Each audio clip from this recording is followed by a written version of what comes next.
അങ്കണവാടി ജീവനക്കാരുടെ ശമ്പളം മരവിപ്പിച്ചുകൊണ്ടുള്ള ധനവകുപ്പിന്റെ ഉത്തരവിനെതിരെ വണ്ടൻമേട് ഗ്രാമപഞ്ചായത്ത് ഓഫീസിന് മുമ്പിൽ INTUC-യുടെ നേതൃത്വത്തിൽ പ്രതിഷേധ സമരം സംഘടിപ്പിച്ചു.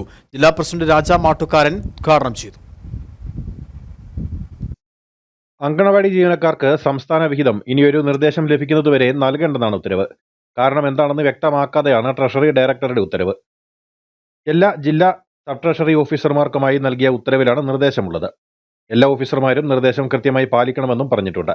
ഇതോടെ സംസ്ഥാനത്തെ 1,00,000-ലധികം വരുന്ന അങ്കണവാടി ജീവനക്കാരുടെ സംസ്ഥാന വിഹിതം മുടങ്ങുമെന്നാരോപിച്ച് വണ്ടൻമേട് ഗ്രാമപഞ്ചായത്ത് ഓഫീസിന് മുന്നിൽ നടന്ന പ്രതിഷേധ പരിപാടി ജില്ലാ പ്രസിഡന്റ് രാജാ മാട്ടുകാരൻ ഉദ്ഘാടനം ചെയ്തു.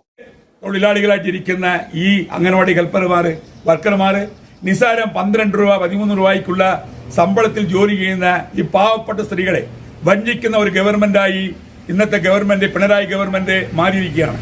കാരണം ഈ ഖജനായിൽ പൈസ ഇല്ലാതെ പോകാനുള്ള കാരണം ഇവർ തട്ടിപ്പ് നടത്തിയതും മോഷണം നടത്തിയതും സ്വന്തമായിട്ട് പാർട്ടിയെ വളർത്തിക്കൊണ്ടും പാർട്ടി ഓഫീസുകൾ പണിതുകൊണ്ടുമാണ് ഈ പിണറായി സർക്കാർ മുമ്പോട്ട് പോയിക്കൊണ്ടിരിക്കുന്നത്.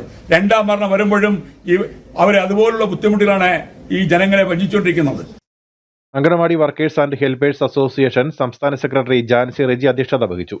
INTUC സംസ്ഥാന general secretary Raju Baby, Shiny Roy, KC Biju, Saravanan Kadachikkadavu, Joban Panos, C Murugan, Shaji Thathampally, Robin, Jagadeesan Arumugham, Amal Saji, KD Mohanan, Tomy Marattil, Sunny Thevarthundiyil, Babychan, L Saji തുടങ്ങിയവർ പങ്കെടുത്തു. News bureau, Anakkara.